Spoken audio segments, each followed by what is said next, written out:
Hello વિદ્યાર્થી મિત્રો, એજ્યુકટેકનો ચેનલમાં આપનું સ્વાગત છે। આજે આપણે શીખીશું ધોરણ 6 વિષય વિજ્ઞાન પાઠ 3 ઉચિત આહાર સ્વસ્થ શરીરનો માર્ગ। વિડીયોનો આ ત્રીજો ભાગ છે। પહેલા અને બીજા ભાગનો વિડીયો તમે વિડીયો ડિસ્ક્રિપ્શનમાં આપેલી લિંક પરથી મેળવી શકશો। તો ચાલો શીખીએ પાઠ 3 ઉચિત આહાર સ્વસ્થ શરીરનો માર્ગ।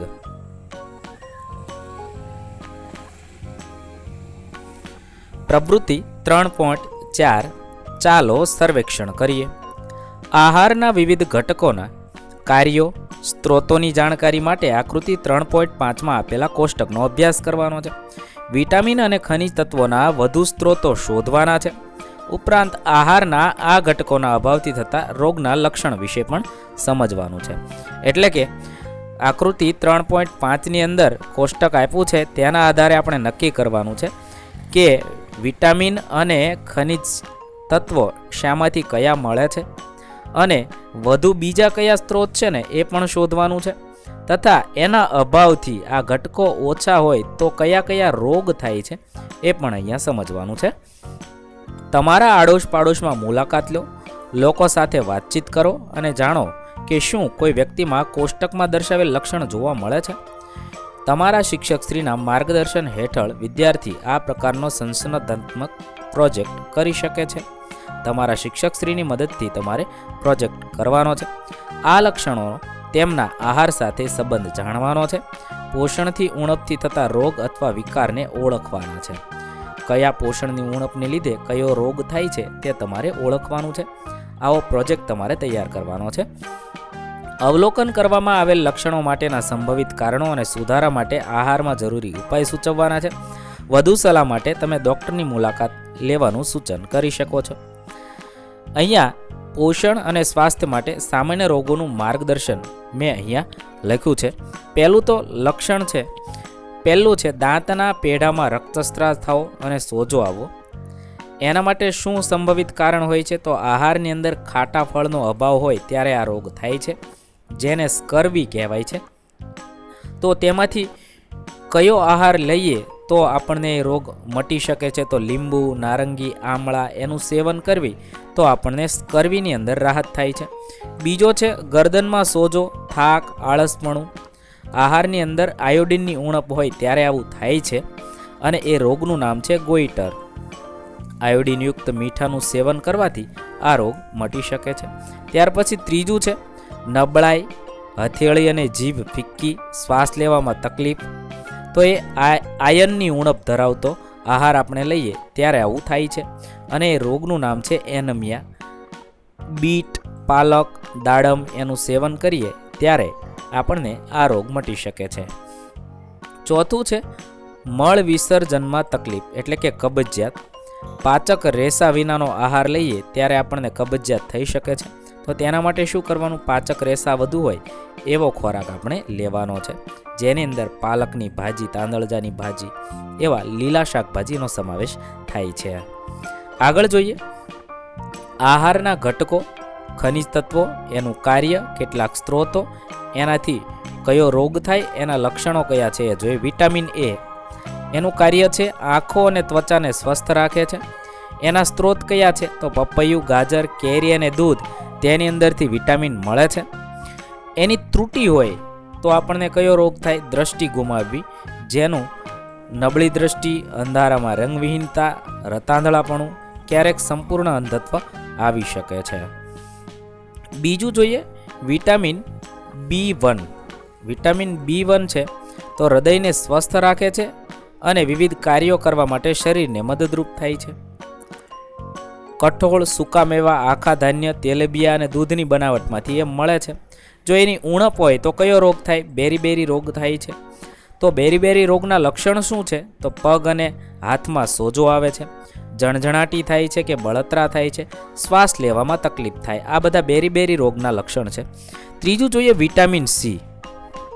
વિટામિન સી શું કામ કરે? શરીરના સામે રોગો હોય ને એની રોગો સામે લડવામાં મદદ કરે, મતલબમાં આપણી ઇમ્યુનિટી વધારે છે, આપણી રોગ પ્રતિકાર કરવાની શક્તિ વધારે છે। તો એ શામાંથી મળે? તો આમળા, જામફળ, લીલા મરચાં, નારંગી, લીંબુ, ખાટા ફળોમાંથી વધુ મળે છે। તેની ઉણપને લીધે સ્કર્વી રોગ થાય છે, જેમાં પેઢામાંથી લોહી નીકળવું, ઘામાં રૂજ આવવા માટે વધુ સમય લાગવો, આ બધા તેના લક્ષણ છે. વિટામિન ડી તો હાડકા, દાંત માટે કેલ્શિયમને શોષવામાં શરીરને મદદ કરે છે. કયું? Vitamin D. તે શામાંથી મળે? તો સૂર્યપ્રકાશમાંથી મળે છે, દૂધમાંથી મળે, માખણ, માછલી અને ઈંડા એમાંથી વિટામિન ડી મળે છે. આને વિટામિન ડીના સ્ત્રોત કહેવાય. તો એની ઉણપ હોય તો શું થાય? તો રિકેટ્સ એટલે કે સુક્તાન નામનો રોગ થાય છે. તેના લક્ષણ શું? નરમ અને વળેલા હાડકાં એ એના લક્ષણ છે. હાડકાં નરમ રહે છે અને વળી જાય છે. આગળ જોઈએ કેલ્શિયમ, તો હાડકાં અને દાંતને સ્વસ્થ રાખે છે. જે શામાંથી મળે? તો દૂધ, સોયા દૂધ, દહીં, ચીઝ અને પનીર એ બધામાંથી કેલ્શિયમ મળે છે. કેલ્શિયમ ન હોય, ઓછી ઉણપ હોય કેલ્શિયમની તો શું થાય? હાડકાં અને દાંતનો સડો થાય છે. એના લક્ષણ શું? નબળા હાડકાં અને દાંતમાં સડો થવો. આયોડિન જોઈએ, શારીરિક અને માનસિક પ્રવૃત્તિ કરવામાં મદદરૂપ થાય છે. એ શામાંથી મળે? દરિયાઈ શેવાળમાંથી મળે, શિંગોડામાંથી પણ મળે અને આયોડિન યુક્ત મીઠું ખાઈએ તો મળે. મતલબમાં આ ત્રણેય સ્ત્રોત એવા છે જે દરિયામાંથી મળે છે, તેની અંદરથી આપણને આયોડિન મળે છે. તેની ઉણપથી ગોઈટર રોગ થાય છે. તો ગોઈટર રોગમાં શું થાય? ગળાના આગળના ભાગમાં સોજો આવે છે. આગળ જોઈએ આયર્ન એટલે કે લોહ તત્વ. તે લોહીનો મહત્વનો ઘટક છે. લોહ તત્વ તે શામાંથી મળે? લીલા પાંદડાવાળા શાકભાજી, બીટ, દાડમમાંથી મળે છે. અને એ ઓછું હોય તો એનિમિયા નામનો રોગ થાય છે, જેને પાંડુ રોગ પણ કહે છે. એના લક્ષણ છે નબળાઈ આવે, શ્વાસ લેવામાં તકલીફ થાય, આ બધું થઈ શકે છે. હવે આગળ તમને કીધું હતું કે આકૃતિ 3.5ને આધારે તમે આ બધું નક્કી કરો, જે આપણે આ જોયું. આગળ જોઈએ આકૃતિ 3.5 પરથી તમે શીખ્યા કે વિટામિન એ, B1, C અને ડી તથા ખનિજ તત્વો જે કેલ્શિયમ, આયોડિન અને આયર્ન એ ખોરાકના બે જૂથ છે જે આપણા શરીરને વિવિધ રોગો સામે લક્ષણ આપે છે. પરંતુ આપણે વિટામિન અને ખનિજ તત્વોની ઉણપથી થતા રોગો અથવા વિકારો કેવી રીતે દૂર કરી શકીએ એમ કે છે કે બે ભાગ પડ્યા. પહેલાં તો વિટામિનનો ભાગ પડ્યો જેની અંદર વિટામિન એ, બી અને સી અને ડીનો સમાવેશ થયો. પછી ખનિજ તત્વ તો જેની અંદર કેલ્શિયમ, આયોડિન અને આયર્નનો સમાવેશ થયો. આ ખોરાકના બે જૂથ થયા અને એ આપણને શું કરે? તો રોગ સામે લડવાની શક્તિ આપે, રોગ પ્રતિકારક શક્તિ વધારે. પરંતુ એ વિટામિન અને ખનિજ તત્વની ઉણપથી થતા રોગ અથવા વિકારો કેવી રીતે આપણે દૂર કરી શકીએ? તો પહેલું તો વિટામિન એના સ્ત્રોત લેવાથી આપણને વિટામિન એની ઉણપને લીધે જે રોગ થાય એ ન થાય. જે શામાંથી મળે?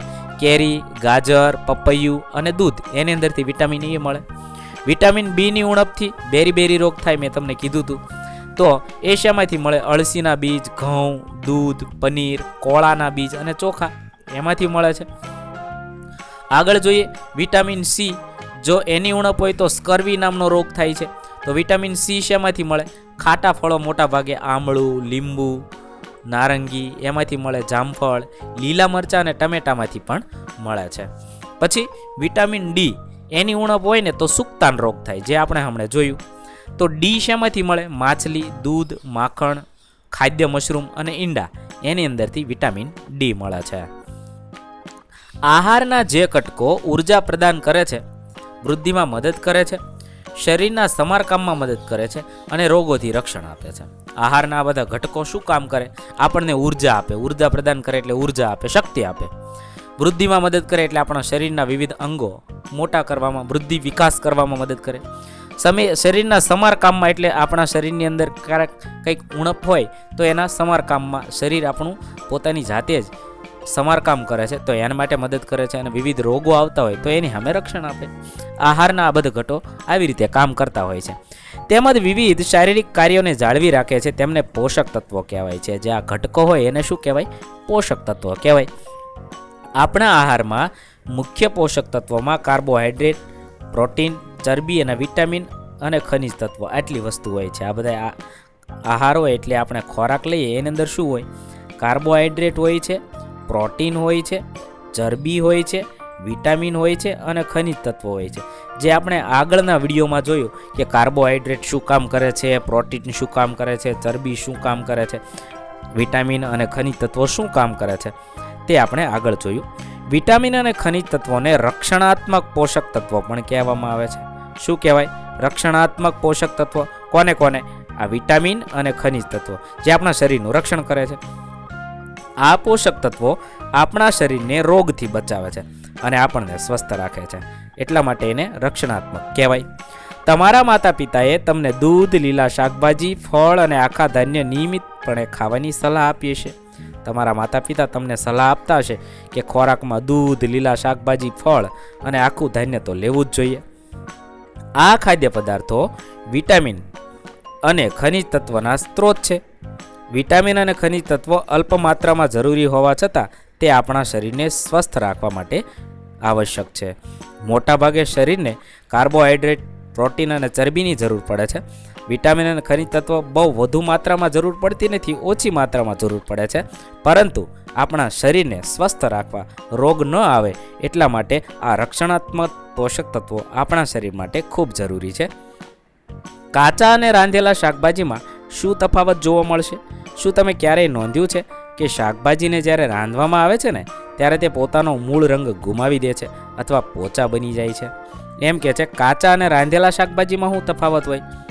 તો આપણે જ્યારે રાંધી નાખીએ ને ત્યારે તે પોતાનો મૂળ રંગ છે ને એ ગુમાવી દે છે, પોતાનો કલર બદલી જાય છે અથવા એ પોચા બની જાય છે. વિટામિન સી અને અન્ય કેટલાક પોષક તત્વો વધુ ગરમીને કારણે રસોઈ દરમિયાન નષ્ટ થઈ જાય છે. શું આપણા આહારમાં ફળો અને કાચા એટલે કે રાંધ્યા વગરના શાકભાજીનો સમાવેશ કરવો ડાપણ ભર્યું નથી? એમ કે છે કે વિટામિન સી જેની અંદર મળે છે એને આપણે રાંધીએ ને તો વિટામિન સી એમાંથી નષ્ટ થઈ જાય છે. એટલે એમ પૂછે છે શું આપણે કાચા ફળ પણ ન ખાવા જોઈએ? ડાપણ ભર્યું એટલે બુદ્ધિ ભર્યું કાર્ય, મતલબમાં સમજણ ભર્યું કાર્ય નથી. તો કે હા, કાચા શાકભાજી પણ આપણે ખાવા જોઈએ. શાકભાજી અને ફળોને ધોવાથી, કાપવાથી કે છાલ કાઢવાથી તેમાંના કેટલાક વિટામિન નષ્ટ થઈ શકે છે. એને ધોવાથી, એને કાપવાથી કે એની છાલ કાઢવાથી એની અંદરથી બધાને પણ કેટલાક વિટામિન નષ્ટ થઈ શકે છે. તેમ છતાં ફળ અને શાકભાજીને વાપરતા પહેલાં સારી રીતે ધોવા જોઈએ, કારણ કે એના ઉપર અત્યારે લોકો જંતુનાશક દવાઓ પણ છાંટતા હોય છે જે આપણા શરીરને વધુ નુકસાન કરતા છે. એટલા માટે સારી રીતે ધોવા જરૂરી છે. હવે આગળ જોઈએ, શું આપણે બધા જ પોષક તત્વો વનસ્પતિ અને પ્રાણીઓમાંથી મેળવીએ છીએ? પ્રશ્ન પૂછે છે.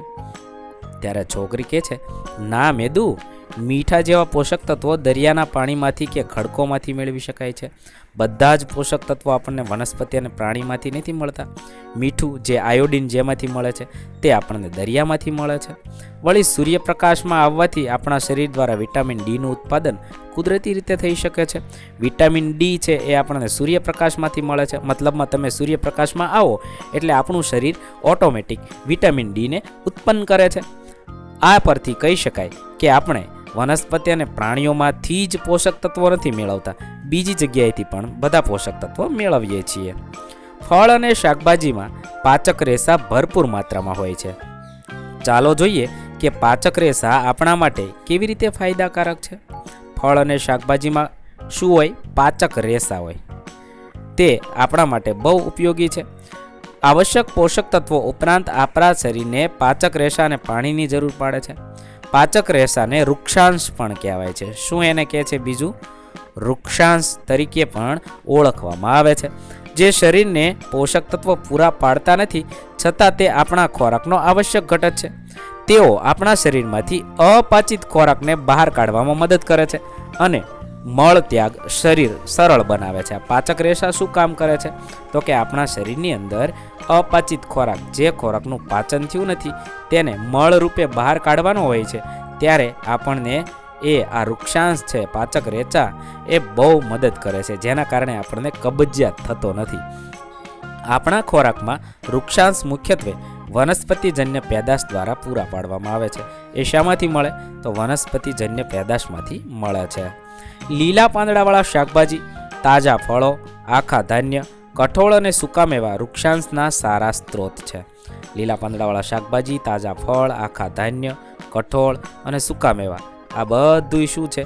વૃક્ષાંશના સારા સ્ત્રોત છે. શક્ય હોય ત્યાં સુધી સ્થાનિક સ્તરે ઉગતી વનસ્પતિ આધારિત ખોરાક ખાવો જોઈએ, કારણ કે તે શરીરના સ્વાસ્થ્ય માટે તેમજ પર્યાવરણ અને આપણા ગ્રહ માટે પણ સારું છે. સ્થાનિક જે વનસ્પતિ ઉગતી હોય ને એનો ખોરાક આપણે ખાવો જોઈએ. મારી દાદીને મળત્યાગ કરવામાં મુશ્કેલી પડે છે. હવે મને સમજાયું કે ડૉક્ટરે ભરપૂર રેસાથી ખોરાક ખાવાની સલાહ શા માટે આપી હતી. છોકરો એમ કહે છે કે મને હવે સમજાયું, મારા દાદીને કબજિયાત થાય છે, એટલા માટે જો આપણે આ લીલા પાંદડાવાળા શાકભાજી, ફળ, તાજા ધાન્ય આવું બધું ખાઈએ છીએ તો આપણને રેસાવાળો ખોરાક ખાવાથી મળત્યાગ સરળતાથી થાય છે. એટલા માટે ડૉક્ટરે આવો ખોરાક ખાવાની વાત કરી હતી. આગળ જોઈએ, આપણા શરીરને પાણી પૂરું પાડતા ખોરાકના સ્ત્રોત કયા છે તેમાંના કેટલાકની યાદી બનાવવાની છે.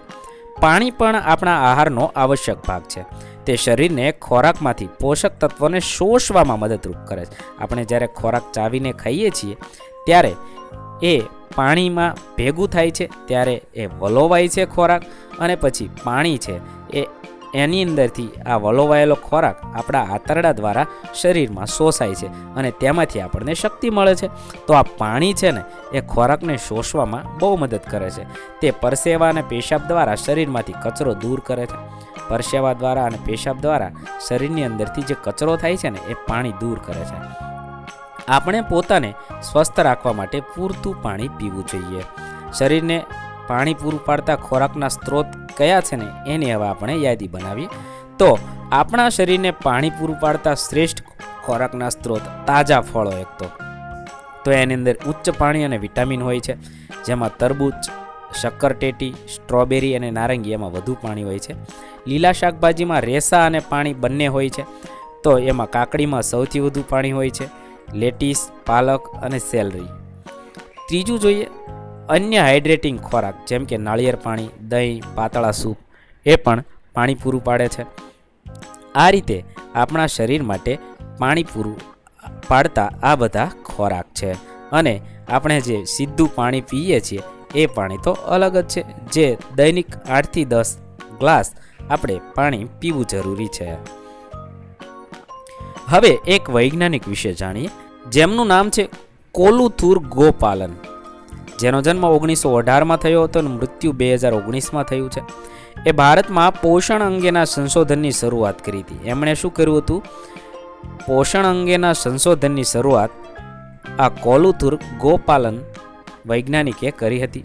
તેમણે 500થી વધુ ભારતીય ખોરાકનું વિશ્લેષણ કર્યું અને ભારતીય જીવનશૈલીના સંદર્ભમાં યોગ્ય આહારની ભલામણ કરી હતી. ભારતીય જીવનશૈલી પ્રમાણે કયો આહાર આપણા માટે યોગ્ય છે એ એમણે ભલામણ કરી છે. એને 500 જેટલા ખોરાકનું વિશ્લેષણ કર્યું હતું. તેણે ભારતીય વસ્તીની પોષણ સ્થિતિ પરના સર્વેક્ષણનું નેતૃત્વ પણ કર્યું હતું, જેમાં પ્રોટીન, ઉર્જા અને આહારના અન્ય ઘટકોની વ્યાપક ઉણપની ઓળખ કરવામાં આવી હતી. તેમણે સર્વેક્ષણ પણ કર્યું હતું, એનું નેતૃત્વ કર્યું હતું. આના કારણે 2002માં મધ્યાહન ભોજન કાર્યક્રમ અમલમાં આવ્યો, જે હવે PM પોષણ પહેલ તરીકે ઓળખાય છે. આપણા દેશની સરકારી અને અનુદાનિત શાળાઓમાં સમતોલ આહાર આપે છે. આ યોજનાએ દેશભરમાં લાખો બાળકોના સ્વાસ્થ્ય અને પોષણમાં સુધારો કરવાની ભૂમિકા ભજવી છે. એમણે મધ્યાહન ભોજન છે આ વૈજ્ઞાનિક કોલુથુર ગોપાલન દ્વારા છે એ કાર્યક્રમ આપ્યો હતો, તેના આધારે મધ્યાહન ભોજન શરૂ કરવામાં આવ્યું હતું, જેનું નામ અત્યારે PM પોષણ છે. અહીં આપણો વિડીયોનો ત્રીજો ભાગ પૂર્ણ કરીએ છીએ. વિદ્યાર્થી મિત્રો, પહેલા બીજા ભાગનો વિડીયો તમે વિડીયોના ડિસ્ક્રિપ્શનમાં આપેલી લિંક પરથી મેળવી શકો છો. વિદ્યાર્થી મિત્રો, આપેલા વિડીયોની જો તમારે PDFની જરૂર હોય તો તમે આપણી એપ્લિકેશન સ્માર્ટ સાથી પરથી મેળવી શકશો. વિદ્યાર્થી મિત્રો, આપણી એપ્લિકેશન સ્માર્ટ સાથી પ્લે સ્ટોરમાં આવી ગઈ છે, જેની અંદર તમે બધા વિભાગ જોઈ શકો છો. તેની અંદર વિવિધ ધોરણ છે. ધોરણ ઉપર ક્લિક કરતાં વિવિધ વિષય ખુલશે. વિષય ઉપર ક્લિક કરતાં તેની અંદર આવતા પાઠ ખુલશે. તેની અંદરથી તમે પાઠ્યપુસ્તક પણ ડાઉનલોડ કરી શકો છો. તેની અંદર આપેલા પાઠમાં ક્લિક કરતાં તમે પાઠની PDF, સ્વાધ્યાયની PDF, સ્વાધ્યાયન પોથીની PDF, પાઠના વિવિધ વિડીયોઝ, સ્વાધ્યાયના વિડીયોઝ, સ્વાધ્યાયન પોથીના વિડીયોઝ બધું જોઈ શકો છો અને ડાઉનલોડ પણ માત્ર એક ક્લિકમાં કરી શકો છો. વિદ્યાર્થી મિત્રો, આપણી એપને સપોર્ટ કરજો, ડાઉનલોડ કરજો